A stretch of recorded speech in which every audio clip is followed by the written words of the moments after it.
Dear students, at first take my salam. Assalamu alaikum wa rahmatullahi wa barakatuh. I think that you are well by the grace of Allah. I am also well by the grace of Almighty Allah subhanahu wa ta'ala. The students, you know that I am your Sadiqul sir. I have already joined your class today. প্রিয় শিক্ষার্থী বন্ধুরা, তোমরা নিশ্চয়ই অবগত আছো যে আজকে আমি তোমাদের ক্লাস 9 এর ইংলিশ সেকেন্ড পার্ট এর গুরুত্বপূর্ণ একটি অধ্যায় তোমাদের মাঝে আমি নিব। তো অধ্যায় জানার পূর্বেই আমরা একটা বিষয় তোমাদের মাঝে জেনে নেই। তোমরা বোর্ডের দিকে লক্ষ্য করো। আমার মনে হয় তোমরা দেখতে পাচ্ছ আমি একটি বাক্য লিখেছি, আমি একটি পত্র লিখি। আমি সাবজেক্ট বাংলা বাক্যের মধ্যে, অবজেক্ট একটি পত্র এবং ভার ক্রিয়া অর্থাৎ কর্তা কর্ম ক্রিয়া। ইংরেজি বাক্যের মধ্যে যদি আমরা লক্ষ্য করি তাহলে আমরা দেখতে পাব সাবজেক্ট কর্তা, রাইট ভার ক্রিয়া, এ লেটার অবজেক্ট কর্ম। আমরা এখানে লিখেছি বাংলা বাক্যের মধ্যে বাং এবং ইংরেজি বাক্যের মধ্যে লিখেছি ইং। তোমাদের সামনে আমি একটু কথা বলবো, তোমরা আমার সঙ্গে শেয়ার করবে। কর্তা কর্ম ক্রিয়া, এটি হচ্ছে বাংলা বাক্য নিয়া। আই রিপিট, কর্তা কর্ম ক্রিয়া, এটি হচ্ছে বাংলা বাক্য নিয়া। কর্তা ক্রিয়া কর্ম, এটি হচ্ছে ইংরেজি বাক্যের ধর্ম। আই রিপিট, কর্তা ক্রিয়া কর্ম, এটি হচ্ছে ইংরেজি বাক্যের ধর্ম। প্রিয় শিক্ষার্থীবৃন্দ, আমরা তোমাদের সামনে যে বিষয়টি নিয়ে আলোচনা করব সেটি হলো তোমাদের শিক্ষা জীবনের সবচাইতে গুরুত্বপূর্ণ একটি অধ্যায়, যেটির নাম আমরা সকলে জানি টেন্স। তোমরা নিশ্চয়ই টেন্স সম্পর্কে কম বেশি জানো, তারপরেও আমি তোমাদের সামনে এই বিষয়টি আলোকপাত করতে যাচ্ছি। টেন্স শব্দটি এসেছে, tense come from the Latin word tempus which means time. অর্থাৎ টেন্স শব্দটি ল্যাটিন শব্দ টেম্পাস থেকে এসেছে। ইংরেজি ভাষা শেখার এবং বোঝা এবং জানার জন্য সবচাইতে গুরুত্বপূর্ণ যে বিষয়টি সেটি হলো টেন্স। তোমরা যদি টেন্স ভালো করে শেখো তাহলে একটি বাক্যকে নির্ভুলভাবে বড় করতে পারবে, ছোট করতে পারবে এবং রচনা, প্যারাগ্রাফ, ইমেল, লেটার, ডায়ালগ তোমরা ফ্রি হ্যান্ড লিখতে পারবে। সে কারণেই বলা হচ্ছে tense is the soul of English language. English ভাষার আত্মাই হলো টেন্স। এখন আমরা নিচের দিকে যাব, দেখি টেন্সের ডেফিনেশন কি। টেন্সের ডেফিনেশন হলো the change of the form of verb is called tense, or the tense denotes refers to the time of an action of verb। অর্থাৎ ক্রিয়া সম্পূর্ণ হওয়ার সময়কেই টেন্স বলা হয়। ক্রিয়া সম্পূর্ণ হওয়ার সময়কেই টেন্স বলা হয়। তোমরা বোর্ডের দিকে লক্ষ্য রাখো, আমি একটি শব্দ লিখছি, শব্দটি হলো রাইট। এই রাইট একটি শব্দ, এটি হলো ভার্ব বা ক্রিয়া। এই ক্রিয়াকে যখন আমরা সম্পূর্ণ ব্যবহার করব, সম্পূর্ণ অর্থ প্রকাশ করাবো, তখন কিন্তু আমাদের টেন্সের হেল্প নিতে হবে। তোমরা লক্ষ্য রাখো, number 1, I write a letter. দেখো এখানে রাইটকে আমরা টেন্সে ব্যবহার করেছি, এই ক্রিয়াটার কাজটা সম্পন্ন করেছি। Number 2, I am writing a letter. Number 3, I wrote a letter. Number 4, I shall write a letter. আমার মনে হয় ক্রিয়ার ব্যবহারটা তোমাদের মাঝে একেবারেই পরিষ্কার। আমরা এদিকে আর না গিয়ে সামনের দিকে আগাই। হোয়াটস কাইন্ডস অফ টেন্স? টেন্স কয় প্রকার? There are 3 principal category of tense or principal kinds of tense, such as present tense, past tense, and future tense.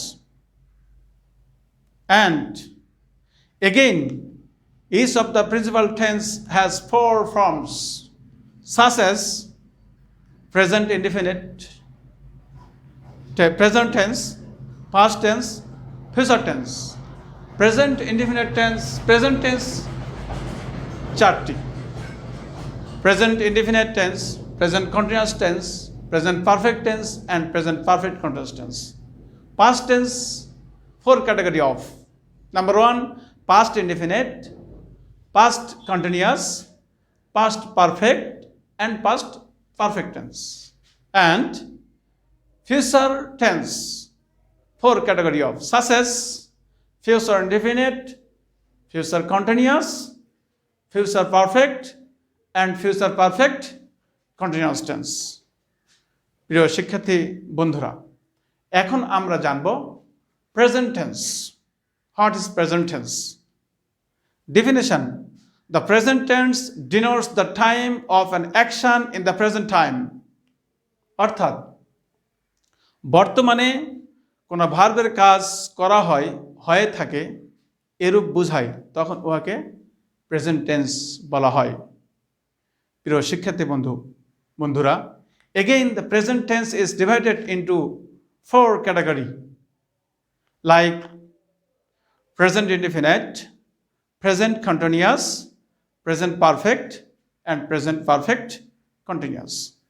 এখন আমরা সরাসরি প্রেজেন্ট ইনডিফিনিট টেন্স সম্পর্কে জানব। প্রিয় শিক্ষার্থী বন্ধুরা, প্রেজেন্ট ইনডিফিনিট টেন্স সম্পর্কে জানতে হলে তোমাদেরকে একটি জিনিস পরিষ্কার করে জানতে হবে, সেটা হলো পারসন। সেটা কি? সেটা হলো পারসন। দেখো, person 3 category of: first person, second person, and third person. First person I, we, second person you, third person বাকি সব।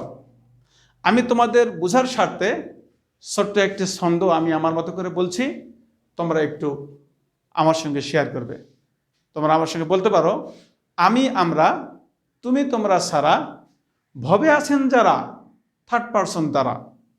আই রিপিট এগেইন: আমি, আমরা, তুমি, তোমরা ছাড়া, ভবে আছেন যারা, থার্ড পারসন তারা। প্রিয় শিক্ষার্থী বন্ধুরা, এখন আমি তোমাদের সামনে সরাসরি প্রেজেন্ট ইনডিফিনিট টেন্সের ব্যবহারের দিকে যাব। তার আগে জেনে নিব প্রেজেন্ট ইনডিফিনিট টেন্সের ডেফিনেশনটা কি। What is the definition of present indefinite tense? The present indefinite tense denotes the time of an action in the present time. Universal truth, general truth, and historical events near future is called present indefinite tense.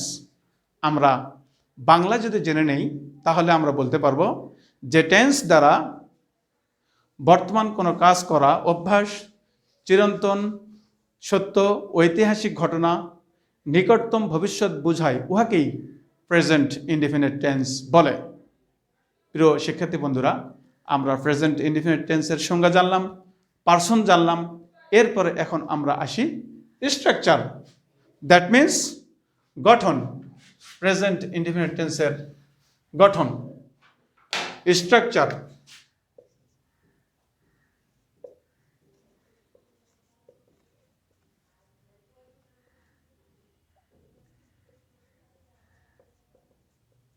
Subject plus verb one, that means ভার্বের present form plus object plus EXT extension. আমরা ইতিমধ্যেই present indefinite টেন্সের স্ট্রাকচারটি ক্লিয়ারভাবে বোর্ডের মধ্যে আলোকপাত করেছি। শিক্ষার্থী বন্ধুরা, প্রেজেন্ট ইনডিফিনিট টেন্সের কয়েকটি কাজ রয়েছে। 1 নম্বর কাজ হলো, সাবজেক্ট যদি থার্ড পারসন সিঙ্গুলার নাম্বার হয় তাহলে ভার্বের সঙ্গে যুক্ত করতে হবে 3টি জিনিস। 1 নম্বর এস, 2 নম্বর ইএস, 3 নম্বর আইইএস। অর্থাৎ সাবজেক্ট যদি থার্ড পারসন হয় তাহলে ভার্বের সঙ্গে যুক্ত করতে হবে এস, ইএস, আইইএস। প্রিয় বন্ধুরা, এই 3টি জিনিস কিভাবে ব্যবহার করতে হবে, কখন ব্যবহার করতে হবে, আমি তোমাদের মাঝে পরিষ্কার করব ইনশাআল্লাহ। তোমরা বোর্ডের দিকে লক্ষ্য করো এবং এই বিষয়টি পরিষ্কার তোমরা জানতে পারবে। আমরা লক্ষ্য করি, আমি ইংরেজি শিখি এই শব্দটি আমি লিখছি আই লার্ন ইংলিশ। তুমি ইংরেজি, আমরা ইংরেজি শিখি উই লার্ন ইংলিশ। তোমরা ইংরেজি শিখো ইউ লার্ন ইংলিশ। তারা ইংরেজি শিখে they learn ইংলিশ। সে ইংরেজি শিখে he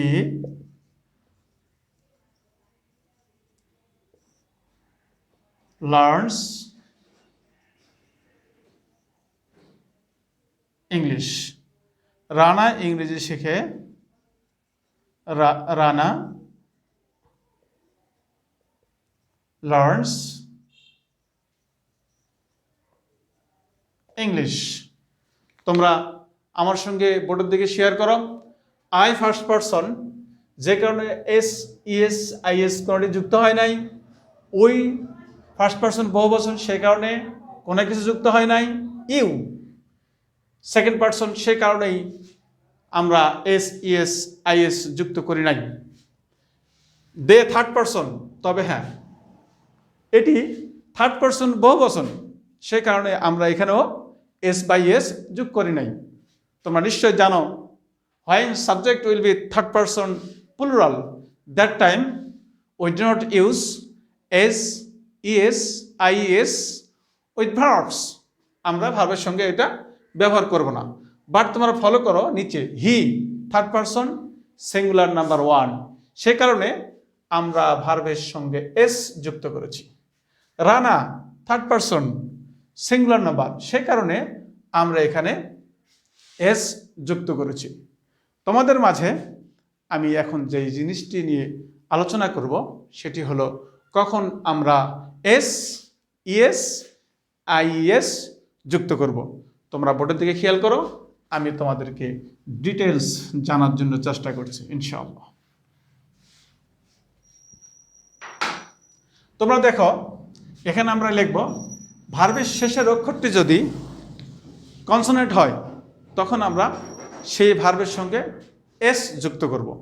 ভার্বের শেষের অক্ষরটি যদি কনসোনেন্ট হয় তাহলে আমরা ভার্বের শেষে এস যুক্ত করব। টি, এই টি হলো কনসোনেন্ট শেষের অক্ষরটি, সেই কারণে আমরা এস যুক্ত করলাম।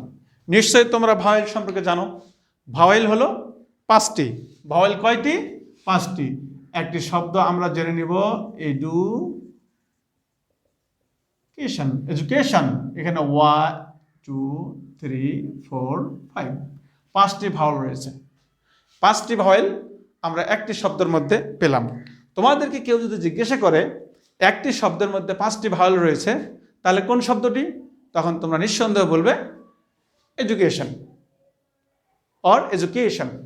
প্রিয় শিক্ষার্থী বন্ধুরা, তাহলে বুঝলাম ভার্বের শেষের অক্ষরটি কনসোনেন্ট, সেই কারণে এস যুক্ত হলো, এবং ভার্বের শেষে যদি সিঙ্গেল ও থাকে তাহলে আমরা কি যোগ করব?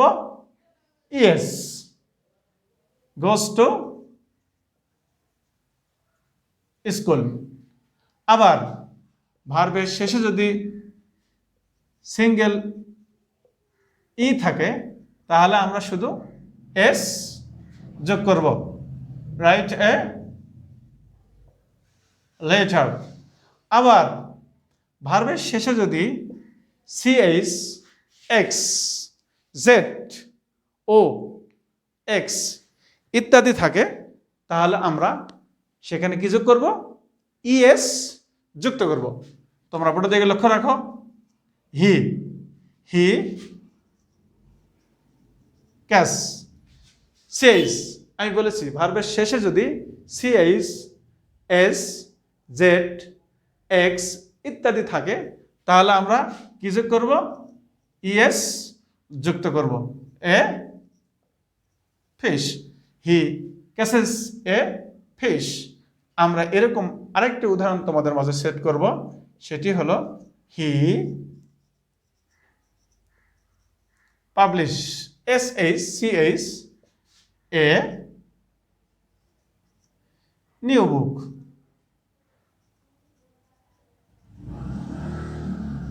New book. প্রিয় শিক্ষার্থী বন্ধুরা, আমরা আবারও রিপিট করছি, ভার্বের শেষের অক্ষরটি যদি কনসোনেন্ট হয় তাহলে এস যোগ করতে হবে। ভার্বের শেষের অক্ষরে যদি সিঙ্গেল ও থাকে তাহলে ইএস যোগ করতে হবে। ভার্বের শেষে যদি ই থাকে তাহলে এস যোগ করতে হবে। ভার্বের শেষের অক্ষর যদি সিএইচ, এস, এইচ, জেড ইত্যাদি থাকে তাহলে ইএস যোগ করতে হবে। তাহলে আমাদের মাঝে এস পরিষ্কার হয়ে গেল, ইএস পরিষ্কার হলো। এখন আমরা জানব আইইএস কখন যুক্ত করব। প্রিয় শিক্ষার্থীবৃন্দ, বোর্ডের দিকে লক্ষ্য করো, আইইএস কখন যুক্ত করতে হয়? He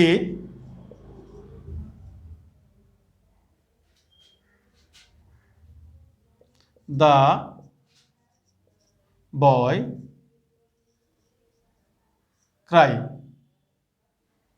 the boy cry there.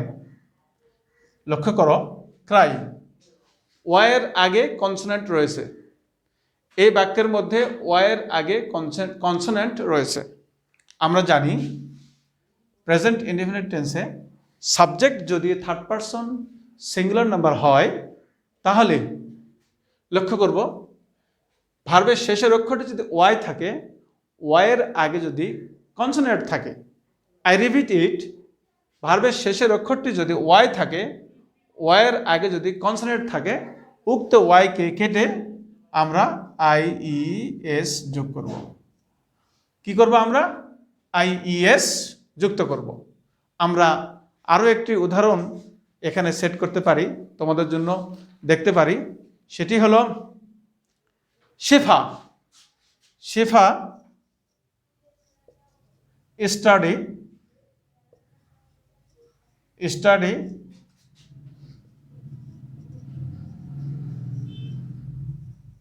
English. Shefa third person, Shefa third person, এই জন্য দেখবে তোমরা ভার্বের মধ্যে, ক্রিয়ার মধ্যে ওয়াই, শেষের অক্ষরটি ওয়াই, ওয়াইয়ের ঠিক আগের অক্ষরটি কিন্তু কনসোনেন্ট। এখানকার ওয়াইয়ের আগের অক্ষরটি ডি, এটি কনসোনেন্ট। উপরে বাক্যের ওয়াইয়ের আগের অক্ষরটি আর, এটিও কনসোনেন্ট। সেই কারণে আমরা এই ওয়াইকে কেটে দিয়ে কি যোগ করতেছি? আইইএস। অর্থাৎ subject third person singular number হলে এস, ইএস, আইএস যেভাবে যোগ করতে হয় আমরা সেটাই প্রুভ করার চেষ্টা করছি। এবার লক্ষ্য করো, এই ওয়াই যদি থাকে অন্যভাবে, সেটা কিভাবে? হি play. He play.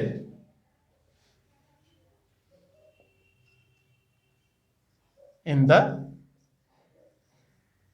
field. Underline করলাম। লক্ষ্য করো ওয়াইয়ের আগের অক্ষরটি ভাওয়েল ই, উপরের ওয়াইয়ের আগের অক্ষরটি ছিল কনসোনেন্ট, আর নিচের ওয়াইয়ের আগের অক্ষরটি ভাওয়েল। সে কারণে আমরা ওয়াইকে ঠিক রেখে শুধু এস যোগ করব। That means he plays in the field. He plays in the field. আমরা আরও একটি উদাহরণ এখানে দিতে পারি, সেই উদাহরণটা তোমরা লক্ষ্য রাখবে। আমি আবার লিখছি, তোমরা সুন্দর করে খেয়াল করবে। Morsalin, Morsalin, Morsalin buy a new book. Buy a new book. দেখো মোরসালিন শব্দটি থার্ড পারসন, এখানে বাই লিখেছি, কিন্তু আমি এস ইএস আই এর যুক্ত করি নাই। তোমরা একটু মনোযোগ সহকারে লক্ষ্য করবে, এই সেন্টেন্সটির মধ্যে ওয়াইয়ের আগে রয়েছে ভাওয়েল ইউ। সে কারণে আমরা এখানে কি করব, ইএস যুক্ত করতে পারি না, আইএসও আমরা যোগ করতে পারি না। এখানে আমরা যোগ করব শুধুমাত্র এস। কারণ হলো ওয়াইয়ের আগের অক্ষরে যদি ওয়াই থাকে, ভার্বের শেষের অক্ষরটি যদি ওয়াই হয়, ওয়াইয়ের আগের অক্ষরটি যদি ভাওয়েল হয়, তাহলে ওয়াইকে ঠিক রেখে শুধুমাত্র কেবলমাত্র আমরা এস যোগ করব। সুতরাং আমি তোমাদের মাঝে এই এস, 1 নম্বর এস, 2 নম্বর ইএস, 3 নম্বর আইইএস, এই বিষয়টি পরিষ্কারভাবে আলোকপাত করার চেষ্টা করলাম। আমি আবারও রিপিট করার চেষ্টা করছি, তোমরা খেয়াল করবে। ভার্বের শেষের অক্ষরটি যদি কনসোনেন্ট হয়, সাবজেক্ট যদি থার্ড পারসন হয়, সেটি হতে হবে নিশ্চয়ই প্রেজেন্ট ইনডিফিনিট টেন্স। তাহলে আমরা কি যোগ করব, এস যোগ করব। আবার ভার্বের শেষের অক্ষরটি কনসোনেন্ট, সে কারণে এস যুক্ত করলাম। ভার্বের শেষের অক্ষরটি single O, present indefinite tense third person, সে কারণে ইএস যুক্ত করলাম। ভার্বের শেষের অক্ষরটিতে রয়েছে ই, সে কারণে শুধু এস যোগ করলাম। আবার ভার্বের শেষের অক্ষরটিতে রয়েছে সিএইচ, সে কারণে ইএস যুক্ত করলাম। ভার্বের শেষের অক্ষরটির মধ্যে রয়েছে এসএইচ, সে কারণে ইএস যুক্ত করলাম। লক্ষ্য করো ভার্বের শেষের অক্ষর রয়েছে ওয়াই, ওয়াইয়ের আগের অক্ষরটি যদি কনসোনেন্ট হয়, তাহলে ওয়াইকে কেটে আইএস যোগ করতে হবে। আমরা সেটাই করেছি। এরপরে দেখো ভার্বের শেষের অক্ষরটি যদি ওয়াই হয়, ওয়াইয়ের আগের অক্ষরটি ডি, এটাও কনসোনেন্ট, এজন্য আমরা আইএস যুক্ত করেছি। নিচেরটা লক্ষ্য করে দেখো, হি থার্ড পারসন, কিন্তু ওয়াইয়ের আগের অক্ষরটি রয়েছে ভাওয়েল, সে কারণে আমরা শুধু এস যোগ করেছি। অর্থাৎ এক কথায় বলতে পারি, ওয়াইয়ের আগের অক্ষরটি যদি ভাওয়েল থাকে, তাহলে আমরা ওয়াইকে পরিবর্তন না করে শুধু এস যোগ করলেই চলবে। প্রিয় শিক্ষার্থী বন্ধুরা, প্রেজেন্ট ইনডিফিনিট টেন্স আমরা এফার্মেটিভ অর্থাৎ হাবাদক গঠনটি আমরা পরিষ্কারভাবে শিখলাম। এখন আমরা তোমাদের মাঝে যে বিষয়টি আলোকপাত করব, সেটি একেবারেই গুরুত্বপূর্ণ। তোমাদের যদি সামনে হাতে খাতা কলম থাকে, তাহলে তোমরা সেটি লিখতে পারো। এটি একটি গুরুত্বপূর্ণ অধ্যায়, যেটা তোমার ব্যক্তি জীবনে ক্লাস 5 থেকে এ পর্যন্ত তোমরা অধ্যয়ন করে আসছো। এটা তোমাদের জন্য অত্যন্ত গুরুত্বপূর্ণ বিষয়। আমি তোমাদের বলবো, যে সমস্ত শব্দ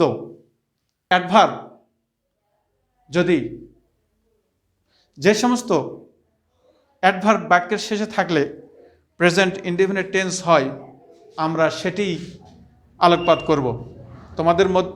তোমাদের হাতে যদি খাতা কলম থাকে, তোমরা এগুলো লক্ষ্য করতে পারো। সেটি হলো অ্যাডভার্ব অফ টাইম। কি থাকবে? Adverb of time. তোমরা লক্ষ্য করো, 1 নম্বর আমি লিখব frequency.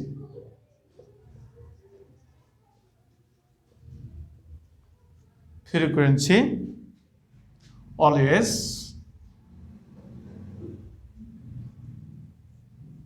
Always,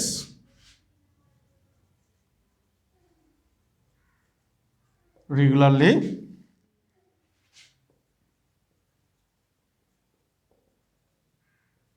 sometime, often,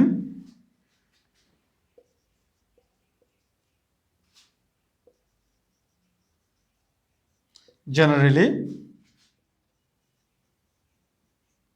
daily,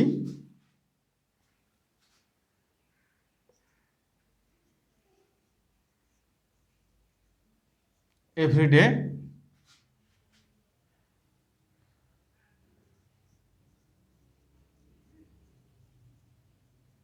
normally ইত্যাদি শব্দগুলো থাকলে আমরা প্রেজেন্ট ইনডিফিনিট টেন্স ধরে নেব। যেমন আমরা উদাহরণের মাধ্যমে আমরা এই বিষয়টি পরিষ্কার করব।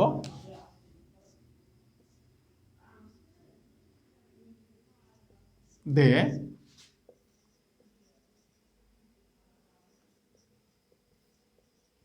practiced English daily. প্রিয় শিক্ষার্থী বন্ধুরা, এখানে তোমরা দেখো যে এটা পাস্ট ফর্ম রয়েছে, কিন্তু পাস্ট ফর্ম থাকার পরেও শব্দটির শেষে লেখা রয়েছে ডেইলি। সে কারণে শব্দটি আমরা পাস্ট ইনডিফিনিট টেন্স না ধরে আমরা ধরব কি present indefinite tense, that means practice. কেন প্র্যাকটিস হলো? শব্দের শেষে ডেইলি অ্যাডভার্বটি থাকার কারণে এটাকে আমরা প্রেজেন্ট ইনডিফিনিট টেন্স মনে করলাম। আবার তোমরা খেয়াল করবে এখানে a good student study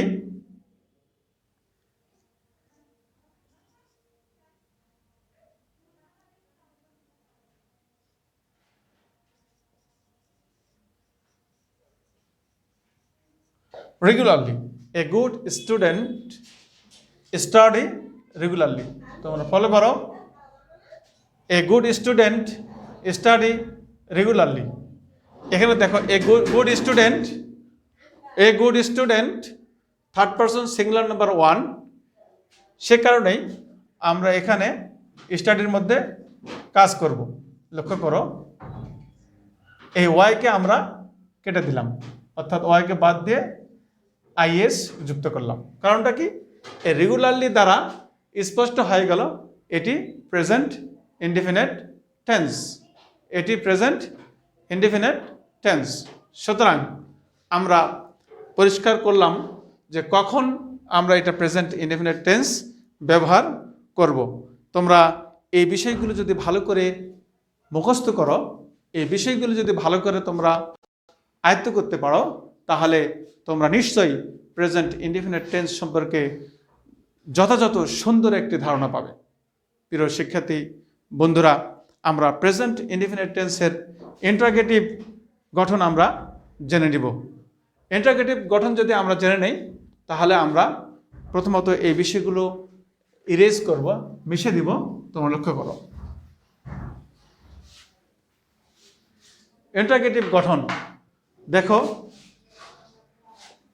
do plus does plus subject plus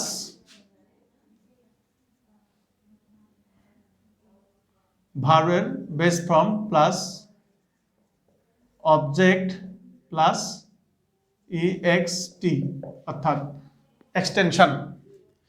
তাহলে একটা বিষয় তোমাদের মাঝে একেবারে পরিষ্কার জেনে নিতে হবে, যখন প্রেজেন্ট ইনডিফিনিট টেন্সে ইন্টারোগেটিভ সেন্স ব্যবহার করবা, তখন তোমাদের অবশ্যই জানতে হবে সাবজেক্টের পূর্বে ডো বা ডাস ব্যবহার করতে হবে।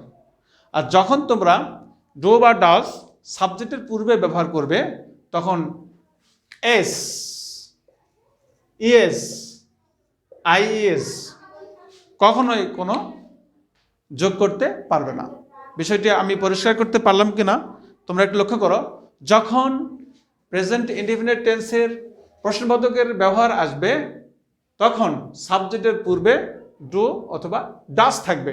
আর যখনই সাবজেক্টের পূর্বে ডু অথবা ডাস থাকবে, তখন তোমরা ভার্বের শেষে এস, ইএস, আইএস যোগ করতে পারবে না। আমরা উদাহরণ জেনে নিব। তুমি কি একটি বই পড়ো? ডু ইউ রিড এ বুক? আবার খেয়াল করো, ডাজ হি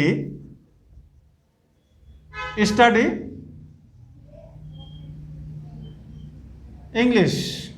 লক্ষ্য করো, ডো সেকেন্ড পারসন, সাবজেক্টের পূর্বে ডো বসেছে, সে কারণে এখানে এস তো হবেই না। নিচের বাক্যে দেখো, সাবজেক্ট থার্ড পারসন, তার আগে ডাজ হয়েছে, সে কারণে আমরা ওয়াইয়ের সঙ্গে কখনো কোনো কিছু কাজ করি নাই। আবার এখানে খেয়াল করবে, do do they, do they learn English?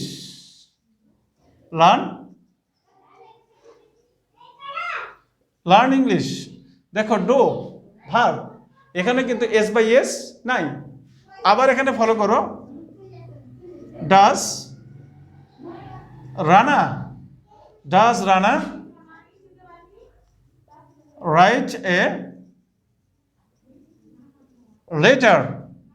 লক্ষ্য রাখো, ডাজ রানা থার্ড পারসন, সাবজেক্টের পূর্বে আমরা কি ব্যবহার করেছি? ডাজ। সেই কারণে এখানে আমরা এস, ইএস অথবা আইএস ব্যবহার করি নাই। আমরা আরো পরিষ্কার করে জেনে নেই, ডো the boys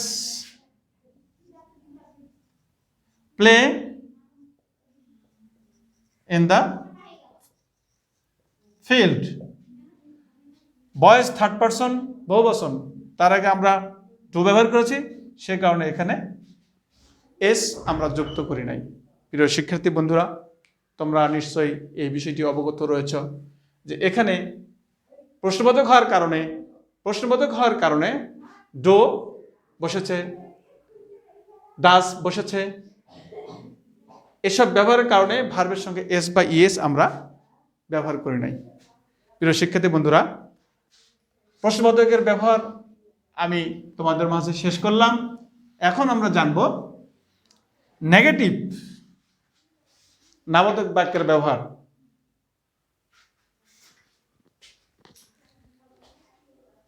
নাবোধক বাক্যের ব্যবহারটা যদি আমরা জানি, খেয়াল করবে সংক্ষিপ্ত আকারে, সাবজেক্ট প্লাস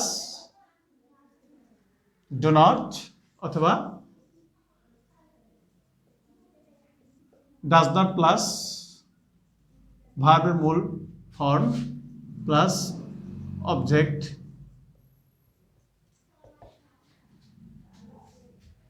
তোমরা খেয়াল করো, প্রথমে subject plus do not plus does not, do not অথবা does not, verb object plus বাকি অংশ। আমরা উদাহরণ দিলেই ক্লিয়ার হব। একটা বিষয় তোমরা একবার পরিষ্কার কনসেন্ট্রেশন 100% দিতে হবে।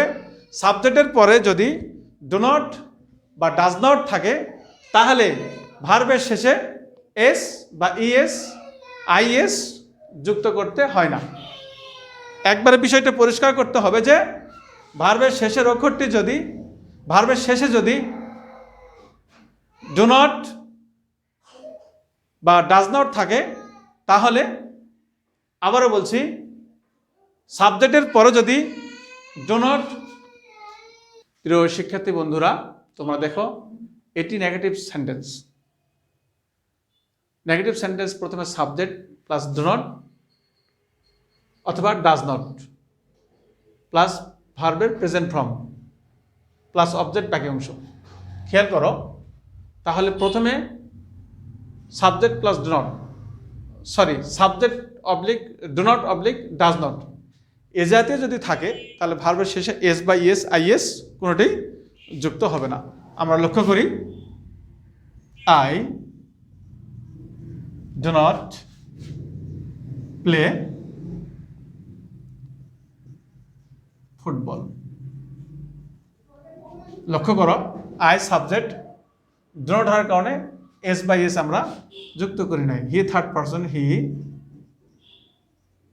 Does not play football. Does not হওয়ার কারণে এস বাই এস যুক্ত হয়নি। He does not study there. Does not হওয়ার কারণে এস আই এস যুক্ত হয়নি। Rana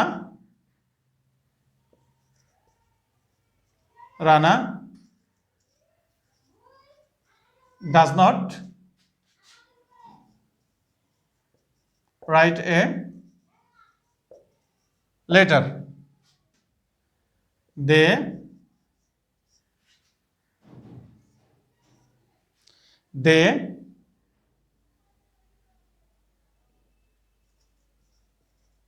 do not eat rice. প্রিয় শিক্ষার্থী বন্ধুরা, প্রেজেন্ট ইনডেফিনিট টেন্স আজকে আমি যে বিষয়টি তোমাদের মাঝে আলোচনা করলাম এর আরও কিছু অংশ রয়েছে। আসলে ফাংশনাল গ্রামার এবং প্র্যাকটিক্যাল গ্রামার যদি আমরা আলোচনা করি আমাদের অনেক সময় লাগবে। আমি এতটুকু আলোচনা করে তোমাদের মাঝ থেকে আজকে আমি বিদায় নিতে যাচ্ছি। আল্লাহ রাব্বুল আলামিন তোমাদের এই অধ্যয়নগুলো, এই লেখাগুলো সুন্দর করে পড়া এবং বোঝা, পাশাপাশি বাস্তব জীবনে তোমাদের যেন সফলতা বয়ে আনে। সেই সফলতা এবং তোমাদের উজ্জ্বল ভবিষ্যৎ কামনা করে আমি আমার আজকের ক্লাস এখানে ইতি টানছি। আসসালামু আলাইকুম ওয়া রাহমাতুল্লাহি ওয়া বারাকাতুহু। ধন্যবাদ সকলকে।